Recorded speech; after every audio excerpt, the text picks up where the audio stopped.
je suis ravie de vous retrouver aujourd'hui dans un nouveau point lecture pour vous parler des derniers livres que j'ai lus. On commence tout de suite avec La vie secrète de Bee de Sarah Wolf et c'est publié aux éditions Pocket Jeunesse. On découvre Bee qui est une élève qui a intégré un lycée suite à l'obtention d'une bourse car elle travaille vraiment très bien. Donc tout va pour le mieux, Bee se destine à devenir psychiatre car elle veut aider son père qui est malade. Mais voilà, elle ne savait pas encore que le lycée était régenté par un trio de frères infernaux. Ce sont les Blackthorn et en particulier Wolf. Eh bien Wolf, lui, il distribue des cartons rouges aux élèves quand leur comportement ne lui convient pas. Tout va pour le mieux pour Bee jusqu'au jour où elle va recevoir à son tour un carton rouge. Ce livre m'a fait tout de suite penser à Gossip Girl, le lycée où les élèves ultra friqués vont dans les quartiers huppés. Bee, elle, ce n'est pas du tout son milieu initialement, mais elle essaye de s'accommoder. C'est un livre que j'attendais énormément car j'adore Sarah Wolf. Mon précédent livre, Les leçons d'amour d'Alice Wells, avait été un coup de cœur pour moi, donc autant vous dire que celui-ci je l'attendais avec la plus grande impatience. Et je dois dire que j'ai bien aimé ma lecture, mais je ne suis pas du tout au coup de cœur. Vous l'aurez compris, le thème, enfin la grosse thématique du livre, c'est le harcèlement scolaire. Ça c'est super important d'en parler, de le dénoncer. Voilà, c'est vraiment quelque chose qui est hyper important à notre époque. Et on se rend compte que finalement Wolf ne distribue pas ses cartons rouges totalement au hasard. Voilà, je ne veux pas vous en dire plus. On est toujours dans le milieu lycéen, c'est un milieu dans lequel évoluent en général les personnages de Sarah Wolf.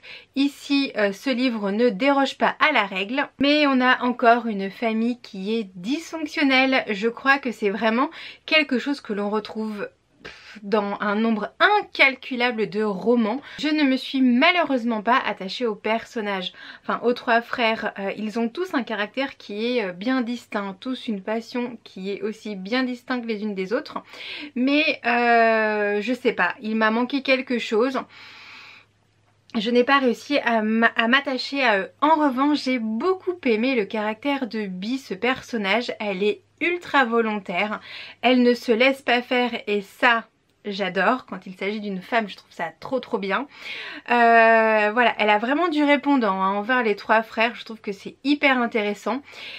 Donc son personnage à elle m'a intéressée et je trouvais qu'elle était quand même assez mature pour son âge. Après on est toujours dans les petits clichés du young adulte, surtout quand il s'agit d'une petite romance parce qu'il y a une petite liaison à l'intérieur de ce livre. Bee ne supporte pas l'injustice et elle est même prête à défendre les autres élèves et ça j'ai trouvé... Enfin, c'est vraiment trop bien. Donc c'est un très bel exemple de lycéenne. La fin, on s'y attend. Pas de surprise. Mais c'est un livre qui est également... il y a un petit côté suspense. Voilà. J'ai trouvé que c'était assez sympa, assez bien mené. Ça m'a plu. Donc en résumé, c'est une lecture que j'ai appréciée. J'ai passé un bon moment. On sait déjà quand le prochain livre de Sarah Wolf paraîtra et ça sera en septembre 2019.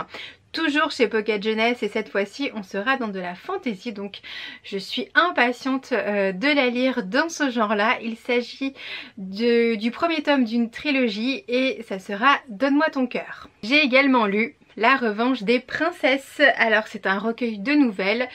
Il y a une nouvelle de Sandrine Beau, de Clémentine Beauvais, de Charlotte Bousquet, d'Alice Brière-Haquet, d'Anne-Fleur Multon et de Carole Trébor et c'est publié aux éditions Poulpe Fiction.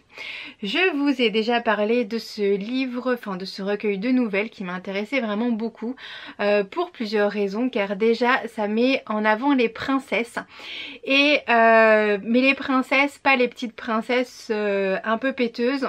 Non, non, ce sont des princesses qui, elles, ne se laissent pas faire. Vous l'aurez compris, c'est du girl power à fond. Forcément, ça a réveillé mon âme de fan de Spice Girl. Je me suis dit, allez, allez, on y va, c'est parti. J'ai tellement aimé ce livre.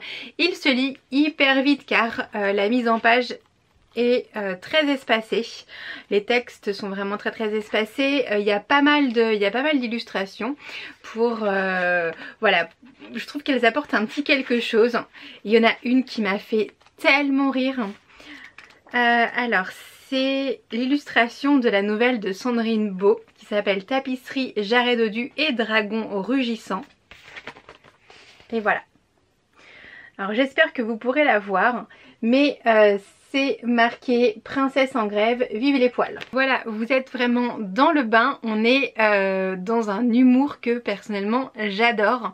Alors on est face à plusieurs princesses, hein. Il y en a une qui refuse d'avoir son rôle de princesse et que le prince vienne la délivrer comme d'habitude. Elle, ce qu'elle veut, c'est changer de rôle. Il y a aussi le musée des princesses. Il y a la princesse, voilà, qui est un petit peu garçon manqué. Enfin bon bref, on a vraiment plein de facettes de princesse et c'est trop rigolo. J'ai oublié également de vous dire, je m'en souviens maintenant, que les illustrations sont de Kim Consigny. Donc si vous êtes comme moi et que vous aimez les récits qui sont un petit peu décalés, je vous le conseille vraiment, il est hyper sympa. J'ai passé un très bon moment de lecture. Il y a une nouvelle qui est aussi un petit peu... la mise en page change un petit peu. Il s'agit de celle de Clémentine Beauvais qui s'appelle La Belle et la Bête. Allez, alors voilà la mise en page. Donc il y a vraiment des choses qui sont décalées sur le côté au niveau de la lecture. Et en plus l'histoire, elle est totalement barrée. Bref, j'ai vraiment passé un super bon moment. Alors c'est rare que je passe un aussi bon moment en lisant des nouvelles d'auteurs différents, mais là ça a vraiment été le cas, donc je vous le conseille très vivement si vous le trouvez dans une bibliothèque, une médiathèque. Bref, sinon vous leur donnez, vous savez, vous pouvez marquer parfois les suggestions d'achat. Celui-là vous pouvez le marquer parce qu'il est vraiment très chouette. On change totalement de registre puisque j'ai lu le dernier Amélie Nothomb, Les prénoms épicènes, publié aux éditions Albin Michel. J'ai un petit peu peur de vous spoiler en vous faisant un résumé du livre. Ce que je peux vous dire, c'est qu'on va suivre une famille avec un père, une mère et leur fille. Et à travers en fait un petit peu les années. Et il va se passer des choses parce qu'avant que les deux parents se mettent ensemble, il y a eu un événement. Voilà, je ne veux pas en dire plus parce que c'est déjà très court puisqu'il fait à peu près 150 pages. Je veux vraiment pas vous spoiler. La thématique principale du livre c'est l'amour, mais l'amour sous toutes ses coutures.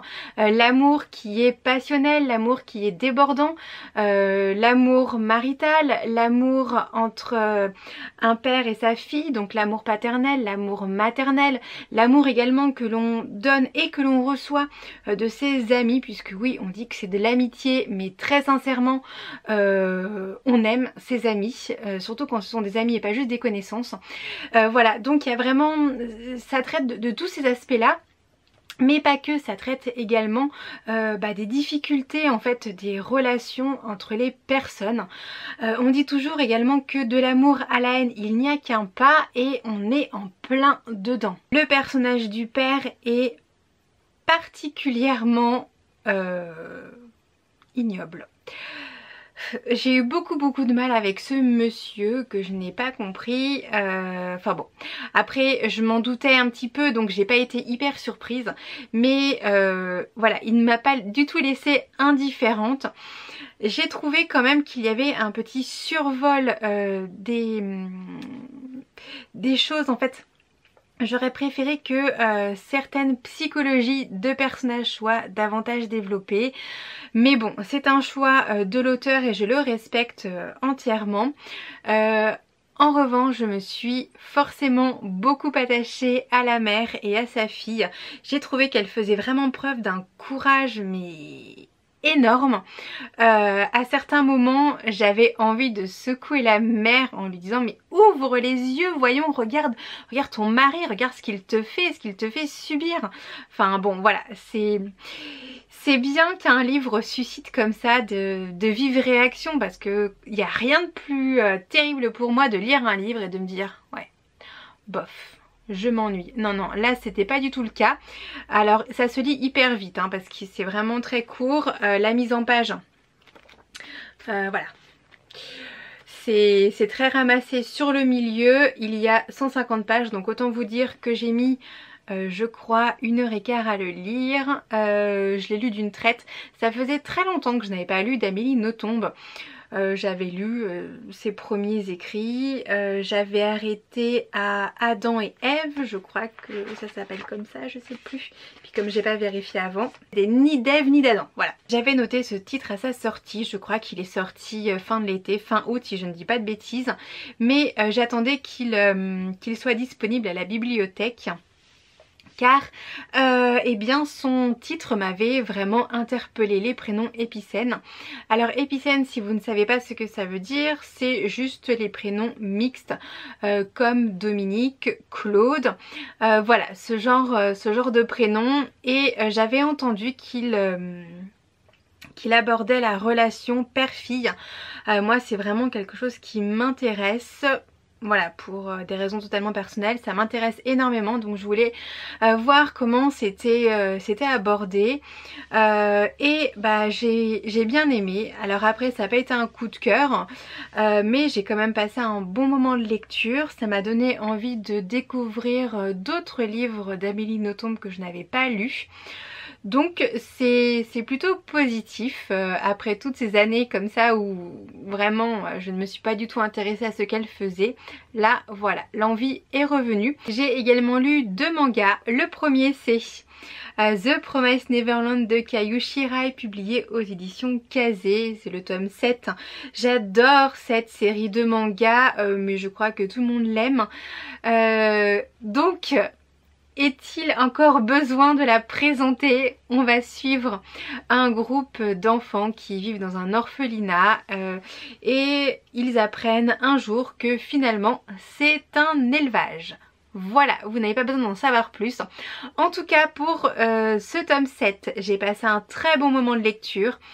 On avance dans l'histoire et ça c'est super chouette, on découvre un nouveau lieu, de nouveaux personnages, voilà, donc ça c'est bien, l'histoire avance, ça fait du bien. Et le prochain tome paraîtra je crois en juin, le 19 juin si je ne dis pas de bêtises.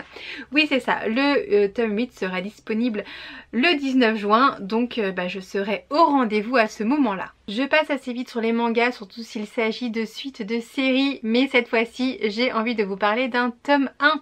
Il s'agit de Magus of the Library de Mitsu Izumi et c'est publié aux éditions Kiyun. Et ce manga est absolument génial si vous aimez les livres. Je voulais d'ailleurs vous lire le début du résumé qui vaut vraiment le coup. Le livre, une source de savoir, une accumulation de signes chargés de sens. Un précieux héritage qui relie passé et futur. C'est un mage qui me l'a dit un jour. Protéger les livres, c'est tout simplement protéger le monde. On suit le jeune Chiyo qui passe tout son temps libre, la tête plongée dans les livres. Lui, ce qu'il voudrait, c'est partir à la capitale des livres, car c'est le lieu qui rassemble toutes les connaissances du monde et vraiment c'est son rêve. Il a une vie qui n'est pas très facile, mais voilà, ça lui paraît totalement impossible et improbable. Jusqu'au jour où des envoyés de la fameuse bibliothèque centrale, la bibliothèque qui lui fait tant envie, arrivent dans son village et peut-être pourra-t-il partir vers ce lieu qui lui fait tant envie. Le manga est hyper poétique et très sincèrement, il est magnifique. Je vous montre juste les premières planches. Donc là, on a le sommaire. Et voilà. La première page ressemble à ça. Les dessins sont trop beaux. J'adore. J'ai été emportée. Oh là là. c'est trop beau. Si vous aimez les livres, enfin bon en général si vous regardez ce genre de vidéo c'est parce que vous aimez les livres, je vous le conseille vraiment. J'ai passé un excellent moment. Alors après c'est vraiment un tome qui est très introductif, hein. On a l'univers, on a les personnages, il ne se passe pas grand chose mais ça annonce vraiment de très belles choses pour la suite. Vous vous en doutez, cette suite je vais la prendre quand elle va sortir. Je ne sais absolument pas quand le tome 2 sort. Est-ce que c'est marqué à la fin? Je ne sais plus. Mais non, c'est pas marqué. Je ne sais pas. Bref, c'est trop bien. Si vous aimez les livres, voilà. Je vous conseille vraiment ce tome. Je sais qu'il y avait également le tome, enfin la série Le Maître des Livres que je dois lire. Voilà. Là on est dans un univers qui est finalement totalement différent. Donc courez découvrir ce manga. Je termine cette vidéo très rapidement avec deux bandes dessinées jeunesse que j'ai adoré. C'est le tome 2 de Mortel Adèle et le tome 12. Donc le tome 2 c'est L'Enfer c'est les autres et le tome 12 c'est À la pêche aux nouilles. C'est de Mr. Tan et Miss Prickly pour le tome 2 et Diane Lefeyer pour le tome 12. C'est trop bien, c'est trop drôle. Alors j'essaye de les acheter quand j'en trouve en occasion car c'est quand même assez cher, hein. C'est voilà, c'est environ 10 €.